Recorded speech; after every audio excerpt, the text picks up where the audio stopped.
yang bergabung? Ya, Bu. Iya. Oke, kita lanjutkan. Assalamualaikum warahmatullahi wabarakatuh. Selamat pagi. Waalaikumsalam warahmatullahi Nanti wabarakatuh. absensinya yang belum Ibu panggil atau yang baru bergabung, nanti Ibu akan panggil kembali ya.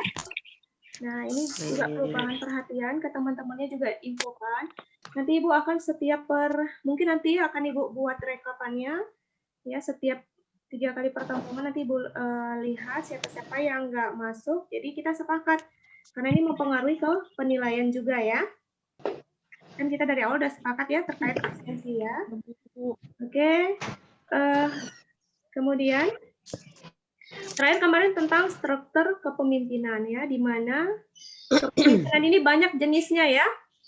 Ada yang modelnya transaksional, ada yang otoriter, ada yang demokratis ya. Kemudian ada yang apa lagi?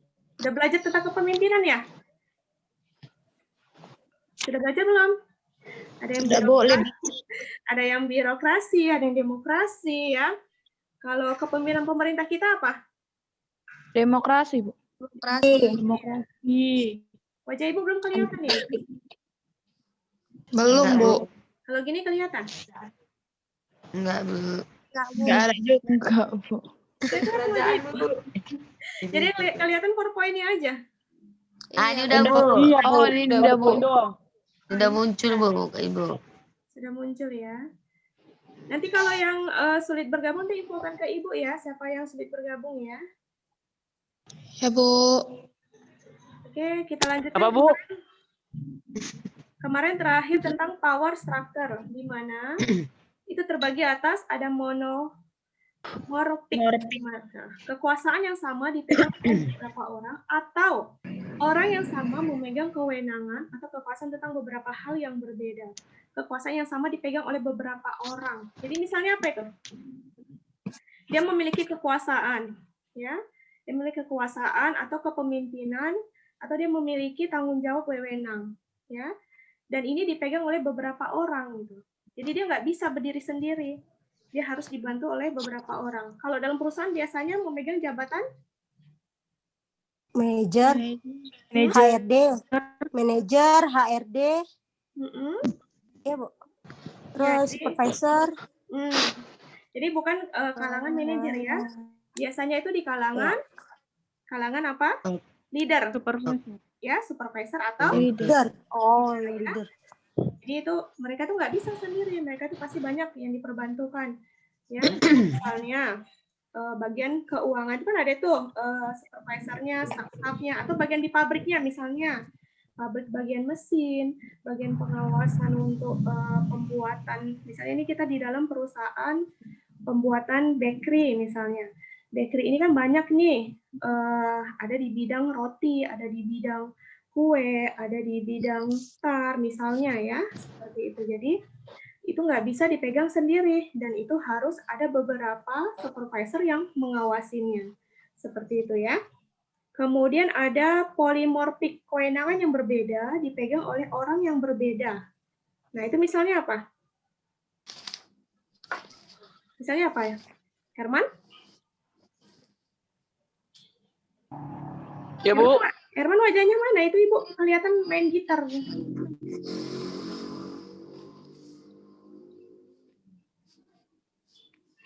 Herman apa misalnya kewenangan yang berbeda dipegang oleh orang yang berbeda? Udah, Bu. Ya. Misalnya kewenangan yang berbeda dipegang oleh orang yang berbeda.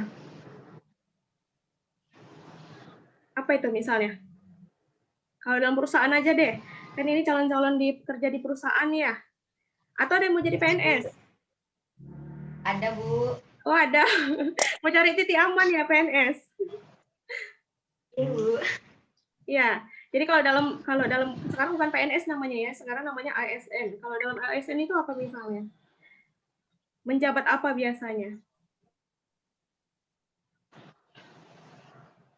Kepala bagian, Bu. Kepala bagian atau kepala seksi ya.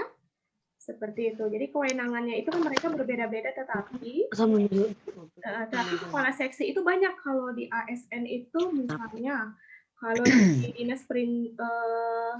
Dinas Tenaga Kerja ya, itu ada bagian pengawasan, ada bagian pengembangan, ada bagian pelatihan, itu mereka berbeda-beda itu. Dan itu mereka ada kepala seksinya masing-masing. Ya, tidak di perusahaan. Kalau di perusahaan semuanya yang memegang departemen apa namanya? HRD ya. Jadi ibaratnya kalau dalam perusahaan 5 pekerjaan dipekerjakan untuk 1 Bagian. Tapi kalau di ASN 5 pekerjaan Berapa orang? untuk 10 Orang. untuk 10 orang. Itulah maksudnya dengan orang yang berbeda. Paham maksudnya ya? Atau ada yang belum paham? Paham sampai sejauh ini paham? Yang penting paham dulu. Yang penting. Paham ya? Oke, kita lanjutkan. Suaranya macet-macet, Bu. Jadi Suara siapa? Suara ibu macet? iya. Atau Enggak, hanya di Herman aja? Yang lainnya macet suara ibu? Enggak, Bu. Berarti masalahnya di Hermannya nih. Macet, berarti. Enggak macet, Bu. Nggak macet ya, cuma di Hermannya aja berarti jaringannya ya. Oke, Jadi Halo. berarti ya nggak apa-apa. Kemudian kita lanjutkan ke tingkat kekuasaan. Ya pastinya kalau tingkat kekuasaan itu ada atas, ada menengah, pasti ada bawah ya. Kalau atas itu menyangkut kebijaksanaan, mempengaruhi semua Bawah. orang ya. Dan seorang atasan harus mampu mempengaruhi anggotanya. Ya. Sanggup nggak kalian mempengaruhi anggota? Bukan mempengaruhi kita menggunakan hal-hal yang spiritual ya. Mempengaruhi itu dengan modal apa? Dengan apa? Yang sudah Ibu, yang minggu lalu apa itu? Memberikan perintah. 3 hal, ini yang paling penting. Apa itu? Yang paling utama? Ketika. Pengetahuan, Ya, skill, sama attitude. Skill, pengetahuan, skill, knowledge dan skill. skill. Ini yang modal utama kita dalam mempengaruhi orang agar apa? Agar mampu menjalankan apa semua perintah yang kita berikan. Kemudian tingkat menengah menyangkut pelaksanaan pengaruh terbatas. Nah, jadi kalau menengah ini mereka itu bisa mengambil keputusan, tetapi tidak sepenuhnya itu bisa mereka mengambil andil. Ya, mereka juga harus atas izin atasan. Ngerti ya? Maksudnya itu biasanya kalau menengah apa itu? Kalau dalam perusahaan? Ya, Manager. Sekretaris lagi ya. Jadi misalnya staff itu walaupun mereka punya anggota, ya biasanya kan anggotanya karyawannya itu atau supervisor atau leader atau apalah mandor. Kalau dalam perkebunan sebutannya mandor ya. Nah, jadi itu biasanya kalau ada anggotanya walaupun mereka posisinya sudah menjabat sebagai mandor atau supervisor, ya mereka tidak bisa mengambil keputusan seutuhnya, mereka kembali lagi ke atasan. Apalagi kalau tingkat bawah menyangkut hal kecil bersifat teknis, pengaruhnya itu benar-benar sangat terbatas. Mereka hanya menjalankan perintah yang disampaikan oleh Atasan. Iya, yang pastinya kalau mereka itu nggak langsung atasan itu tidak manajer pastinya ya dengan supervisornya atau staff-staffnya seperti itu. Paham ya sejauh ini ya? Ini Nur Hasana baru bergabung ya? Bu, Ya, ada yang nggak bisa bergabung? Bu, tadi saya baru ada suaranya. Jadi belum absen, Bu. Sudah tadi temennya sudah ngasih tahu. Sudah, Iya, ya? saya baru ada suaranya ini, Bu. Maaf ya, Bu. Ya, nggak apa-apa. Oke, Cindy sore. dari absen, Bu. Cindy? Rita Syafitri tadi, Bu. Iya, Nanti Bu. di absen ulang. Ya, nanti Ibu absen ulang ya. Iya, Bu. Ya mudah-mudahan belum sampai habis nanti kita udah absen ya. Nanti ingatkan Ibu waktunya ya. Kadang Ibu kalau bicara, kita sampai jam berapa ini? 9.30. 9.30 ya. Ibu khawatirnya nanti Ibu lagi bicara sudah mati ya. Iya, Bu. Nanti kalau Bu. sudah ada separuh perjalanan nanti Ibu absensi kembali ya. Iya, Bu. Intinya sewaktu absensi tunjukkan wajahnya ya. Ya, Bu. Iya, Bu. Oke, kita lanjutkan. Nah, Di sini Ibu akan menjelaskan tentang jenis-jenis organisasi. Kelihatan PowerPoint Ibu? Kelihatan, Kelihatan, Bu. Bu. Oke. Yang pertama itu ada leader oriented organization, di mana putusan selalu oleh pemimpin, ya pastilah. Ya namanya seorang leader ya pasti kalau mereka mengambil keputusan semuanya itu harus atas persetujuan dari pemimpinnya atas. Pemimpin. Pengabdian dan kepatuhan anggota diperlukan. Setuju nggak? Setuju, Bu. Setuju ya pastinya ya. Kemudian ada patriarchal atau leadership organization. Hubungan pimpinan anggota seperti hubungan antara bapak dan anak atau perlindungan. Ngerti maksudnya? Jadi hubungan pimpinan sama anggota seperti hubungan antara bapak dan anak. Jadi misalnya karyawan dengan misalnya tadilah ya, bukan dengan manajernya ya. Misalnya dengan leadernya itu atau dengan dalam marketing. Kalau marketing itu biasanya ada apanya? Kan ada marketingnya nih, marketing yang terjun ke lapangan. Nah, atasan marketing ini apa namanya? Apa namanya? Nggak tahu? Misalnya ada? Tahu, Bu. Ya kembali lagi ya. Tadi leader marketingnya. Jadi mereka hubungannya itu antara anggota sama atasan, mereka tuh saling menutupin. Misalnya ada kesalahan di anggotanya, pasti ditutupi oleh supervisornya. Iya, SPV. Manajernya seperti itu ya. Pasti supervisor itu akan selalu melindungi anggotanya di depan manajernya. Pasti ya. Iya, Bu. Sebagian Pasti, Bu. itu, tapi sebagian ada perusahaan yang tidak berbuat seperti itu. Oke, kita lanjutkan. Selalu memerlukan restu persetujuan pemimpin meskipun putusan itu dibuat oleh anggota. Ya. Kemudian ada birokrasi, di mana diatur oleh suatu struktur tertentu, beroperasi sesuai seperangkat aturan. Bu, maaf izin sebentar ya, Bu ya. Gimana?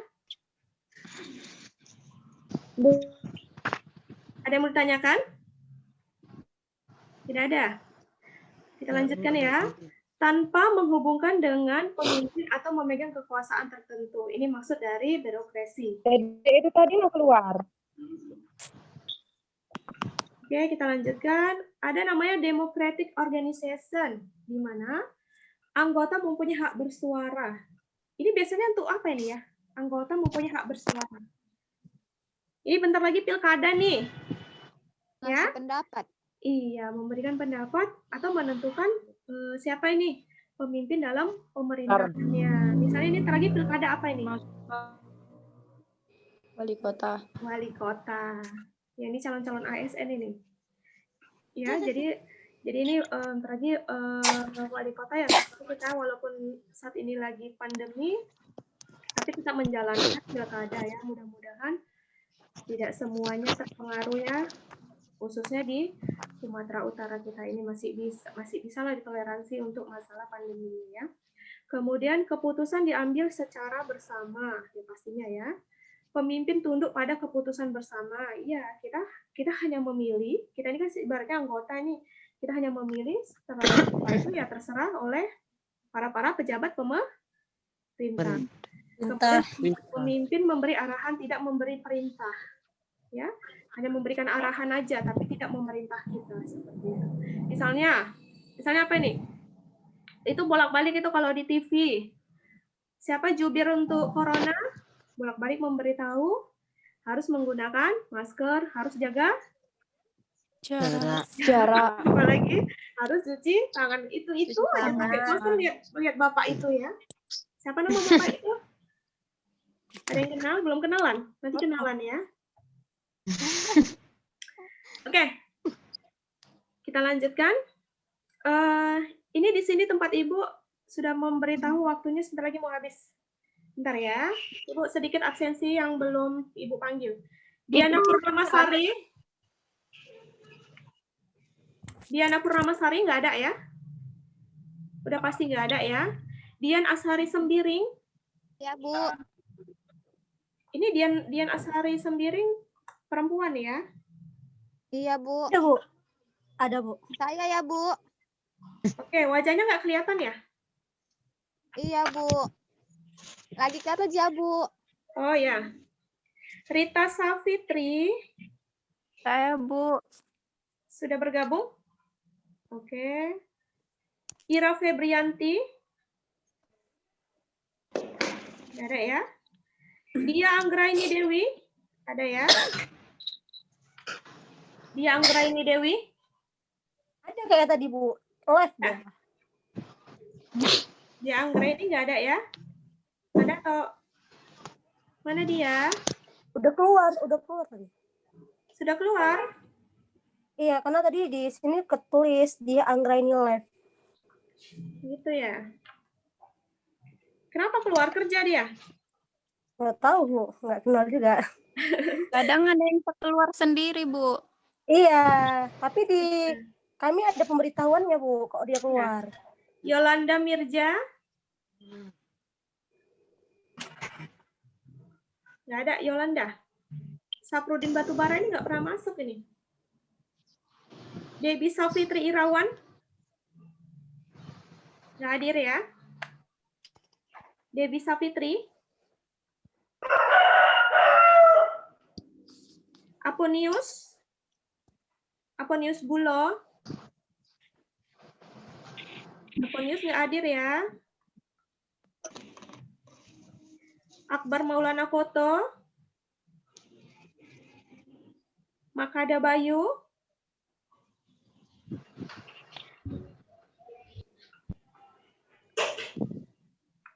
Ada yang belum dipanggil namanya? Ada? Nur Hasanah, Bu. Siapa? Nur Hasanah, tapi dia di grup udah ada tadi. Udah Ya. masuk, keluar lagi karena nggak bisa audionya. Ya, sudah. Cindy udah kan, Bu? Cindy sudah.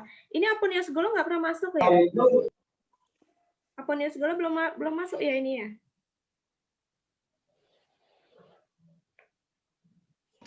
Ada lagi yang belum dipanggil? Ayo. Siapa lagi? Yang baru-baru bergabung kelasnya, yang kelas siang masuk ke pagi, yang malam masuk ke pagi. Saya Bu Indah Jalina. Siapa? Indah Jalina, Bu. Apa nama lengkapnya? Ines. Indah Siti Jalina, Bu. Udah tadi ya. Ada cowok satu yang masuk siang, belum? Jangan nanti WA Ibu, Bu, tadi saya masuk, Bu. Tapi namanya nggak dipanggil gitu ya. Soalnya setelah pertemuan ini banyak yang WA Ibu. Tadi saya masuk. Bu, saya Charmianti udah kan, Bu. Siapa? Devi Aryani. Charmianti. Devi Aryani, Bu. Devi. Devi Aryani sudah. Ya udah, Bu. Sudah ya. Iya, Bu. Baik, kamu masih Oke. berapa, Bang? Kita lanjutkan. Kemudian kita masuk ada namanya teori organisasi. Teori Yang dua. organisasi ini definisinya organisasi terbentuk dari beberapa kelompok di mana dalam penyuluhan organisasi harus bersifat pendidikan sebagai media pendidikan atau belajar. Organisasi ini terdiri dari dua orang yang saling berinteraksi, memiliki tujuan bersama. Itu maksudnya ya. Jadi dia lebih dari dua orang. Kalau satu orang bisa nggak dikatakan organisasi? Tidak bisa. Kalau dua orang? Bisa. Bisa. Bisa, Bu. Bisa ya. Jadi kalau misalnya kalau Jerry sama Devi, dua orang, mereka mau buat suatu perusahaan. Berarti sudah bisa itu? Bisa, Bu. Bisa, Bu. Dan mereka harus saling berinteraksi. Jangan mereka diam-diaman. Jerry ya. Jadi harus saling berinteraksi, membicarakan apa ini plannya, apa ini usahanya, misalnya punya bisnis online misalnya ya. Dan tujuan kalian tujuannya harus sama, tidak boleh berbeda-beda. Kalau tujuannya berbeda, bisa nggak Ya, organisasi nggak itu jadi terbentuk? nggak organisasi namanya, Bu, Nah, individu. namanya apa? Individu. Individual. Individual ya. Jadi tidak bisa ya. Kemudian struktur organisasi selalu formal. Formal. Boleh nggak informal kalau informal? Enggak boleh. Boleh, Bu. Enggak ya. Nggak boleh, Bu. Kalau informal ya gimana buat struktur organisasinya ya? Acak-acakan ya. Tahu nggak struktur organisasi itu yang gimana? Yang bentuknya kayak mana? Yang Yang ada ketuanya. Ah, Boleh, Bu.